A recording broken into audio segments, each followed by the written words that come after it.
The Manchester police say the parish has recorded a 48% increase in murders from January 1 to October 8 this year over the same period in 2021.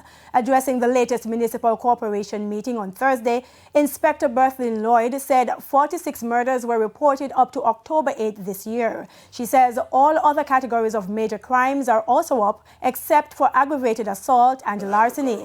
But for the second consecutive monthly meeting, Councillor for the Mandeville Division, Jones Oliphant, raised concern about the shortage of police vehicles to help fight crime.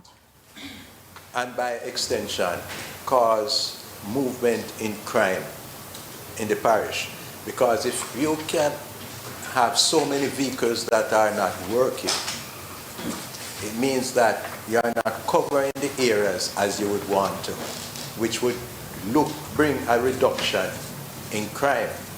On the weekend, we got 2 vehicles, so if you speak some more, we might very well get some more. Now, as she called for residents to increase their support to the police, Inspector Lloyd noted that communities with active neighborhood watches have fewer crimes. But there's a problem.